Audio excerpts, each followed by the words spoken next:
What's up, guys? Welcome back. Today we're going to be doing our fourth and final of the Lax 101 series for now. We're going to be working on catching and throwing. So probably the hardest part of lacrosse is first figuring out how to catch and how to throw properly. So we're going to give you guys a couple of tips to do both so that you can master this skill on the field.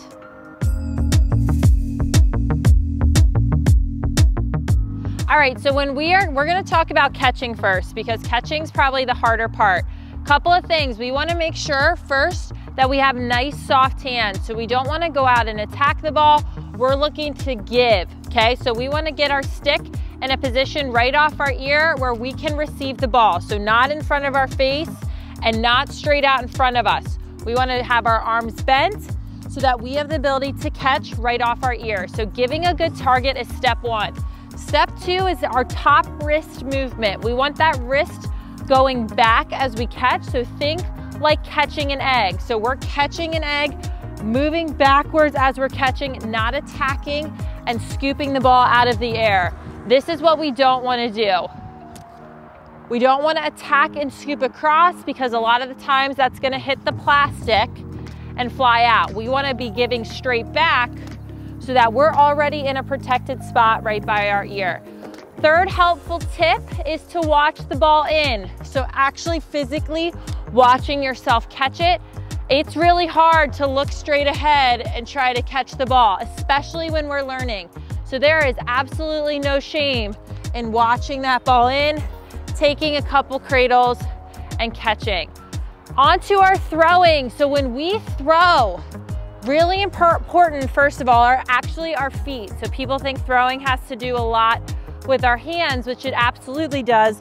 But first and foremost, it's our feet. If we are in our right hand, we want our left foot forward so that we're balanced, right? I want to be able to have balanced body weight when I'm throwing.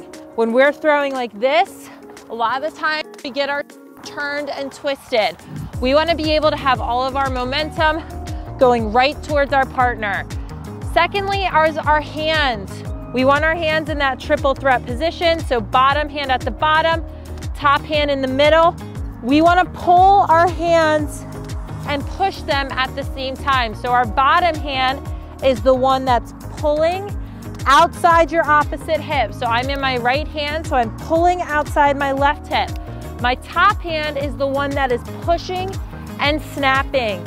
So when we combine that, we're in a push-pull motion across our body. What we want to avoid is the punch. So if your hands are finishing straight out in front of you, we've just pushed the ball. We want to make sure wrist is back, elbows up, stick right off our ear. We're stepping, snapping, and following through.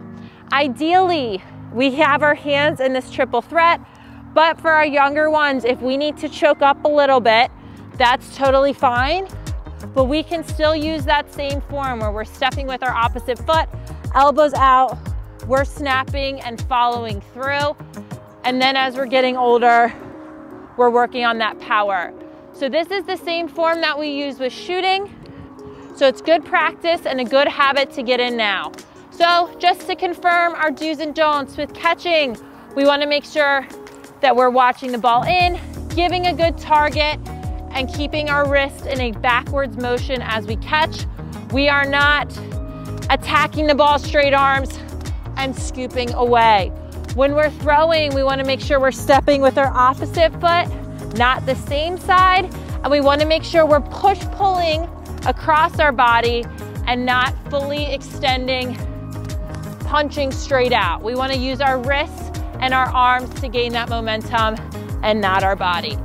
Once we get comfortable with stationary catching and throwing, that's when we want to get started to move, which is always a difficult part of catching and throwing. But once we have these fundamentals down, anything we do moving gets a lot easier.